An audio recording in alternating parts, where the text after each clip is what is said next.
नमस्ते दोस्तों। तो आज हम पढ़ने वाले हैं नागमती वियोग खंड। ये पद्मावती जो रचना है मलिक मोहम्मद जायसी की, ये उसी का एक खंड है। नागमती वियोग खंड 12 मासा के नाम से प्रचलित है, जिसके अंदर नागमती का विरह वर्णन किया गया है। जब रतन सेन पद्मावती को लेने के लिए सिंघल चले जाते हैं, तब जो नागवती की बेचैनी रहती है और जो उनके लिए प्रेम रहता है, और जो प्रेम के लिए मतलब अपने पति के लिए वो जो बेचैन होती है ना, वो परेशान होती हैं, और उनका इंतज़ार में उनका जिस तरीके से हाल हो जाता है, उस हाल का मलिक मोहम्मद जायसी ने वर्णन किया है और उसका नाम रखा है नागमती वियोग खंड, जिसे 12 मासा के नाम से भी जाना जाता है। तो नागमती वियोग खंड प्रसिद्ध कवि मलिक मोहम्मद जायसी की कृति पद्मावत का अत्यंत मार्मिक और भावपूर्ण अंश है। इसमें नागमती का अपने पति रत्नसेन से वियोग का वर्णन किया गया है, जब राजा सिंहलदीप से पद्मावती को लेने जाते हैं। ठीक है, प्रसंग देख लेते हैं, कथा की पृष्ठभूमि कैसी रही है।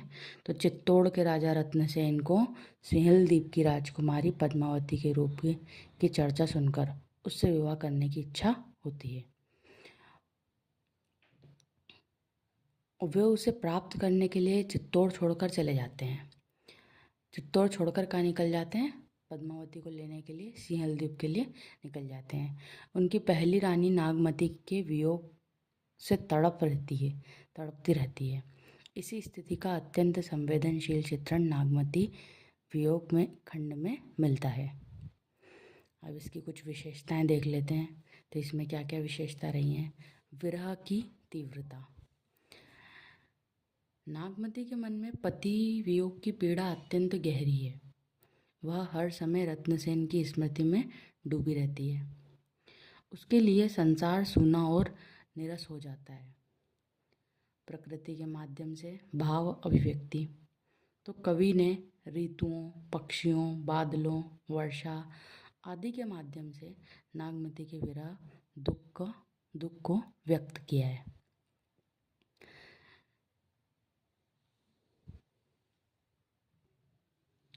जिसे ही सावन आया तो उसे सावन की वर्षा और अधिक रुलाती है। क्योंकि सावन आता है तो सावन में जो राजा रानी रहते हैं, वो हो सकता है शायद नागमती और ये लोग कहीं पे बैठते होंगे, बातें करते होंगे, झूला झूलते होंगे। तो वही सब याद करके क्या करती है नागमती, उस चीज़ के लिए रोती है, विलाप करती है। प्रकृति के आनंदमय दृश्य भी उसके लिए दुखद बन जाते हैं।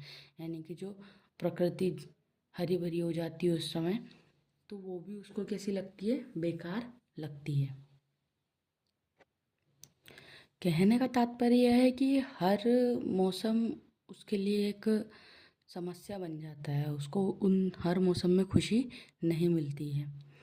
स्त्री हृदय का यथार्थ चित्रण जायसी ने किया है। जायसी ने नागमती के माध्यम से एक पतिव्रता स्त्री के सच्चे और कोमल भावों का चित्रण किया है। यानी कि जो पतिव्रता स्त्री होती है, जो पति के लिए प्रेम करती है, पति के लिए अपने आप को समर्पित कर देती है, उस स्त्री के मन का भाव और सच्चे कोमल हृदय का चित्रण किसने किया है? मलिक मोहम्मद जायसी ने किया है। जैसे कि पति की प्रतीक्षा करना, स्मृतियों में जीना, यादों में ही जीती रहती है। विरह में जीवन का सूना लगना, यानी कि जब दुख हुआ तो पूरा जीवन कैसा हो गया? सूना हो गया। उसकी याद में जीवन कैसा हो गया? सूना हो गया, अकेली पड़ गई, उसको किसी दुनियादारी से कोई मतलब नहीं रह गया। दूसरा, करुण रस की प्रधानता रही इसमें। इस खंड में करुण रस की प्रधानता है। नागमती की पीड़ा पाठक के हृदय को द्रवित कर देती है। जब आप नागमती वियोग खंड पढ़ोगे तो उसमें पूरे 12 मास यानी कि 12 ही महीनों का एक यथार्थ चित्रण मिलेगा। और उसको पढ़ के प्रतीत होता है कि हर माह उसको कैसा महसूस हुआ होता है, कैसा उसको लग रहा होता है। और इन सब का मन को भाने वाला चित्रण किसने किया है? मलिक मोहम्मद जायसी ने किया है। लोकधर्मी भाषा और शैली, तो सरल, भावपूर्ण और संगीतात्मक भाषा। सरल भाषा है, भावपूर्ण है, बिल्कुल भाव से भरी हुई है, और संगीतात्मक भाषा है। जब भी आप नागमती वियोगखंड पढ़ोगे तो वो काव्यों के माध्यम से लिखा है, तो पढ़ने में स्वाभाविक सी बात है कि वो पढ़ने में लय के रूप में ही कार्य करेगा। और बहुत अच्छे से उसको पढ़ो तो बहुत मज़ा आता है। आप चाहेंगे तो मैं उसके लिए भले एक छोटा सा उसके कुछ बिंदुओं पे एक वीडियो ही बना देंगे। अवधि के लोक जीवन की झलक मिलती है। ये अवधि में लिखा गया है, तो अवधि का जीवन कैसा था उसकी झलक मिलती है उसमें। उपमान और प्रतीकों का सुंदर प्रयोग किया गया है इसमें। साहित्यिक महत्व देख लेते हैं। यह खंड हिंदी साहित्य में विरह वर्णन का उल्लेख उदाहरण माना जाता है। नागमती का चरित्र पतिव्रता, समर्पित और भावुक नारी का आदर्श रूप प्रस्तुत करता है। जायसी की काव्य कला, संवेदनशीलता और सूफी भावधारा का सुंदर प्रदर्शन यहाँ मिलता है। तो ये रहा पद्मावती का छोटा सा एक इंट्रोडक्शन। अब आगे हम पद्मावती के बारे में एक छोटी सी स्टोरी भी उसकी तैयार कर देंगे, और नागमती वियोगखंड के कुछ महत्वपूर्ण जो पद हैं वो भी लेके आएंगे, उनकी संदर्भ सहित व्याख्या भी करेंगे। ठीक है, आशा करती हूँ आपको ये समझ में आया होगा और इसके माध्यम से आपकी पढ़ाई में कुछ लाभ होगा। वीडियो अच्छी लगे तो लाइक करना, कमेंट करना और अपने दोस्तों को शेयर करना, ताकि वो भी इस वीडियो का लाभ उठा पाएँ।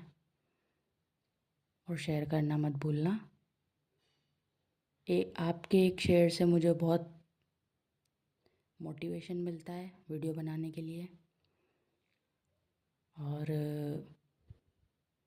आपको भी सबसे पहले मेरी वीडियो मिले करेगी। चलते हैं, फिर मिलेंगे नई वीडियो के साथ। धन्यवाद।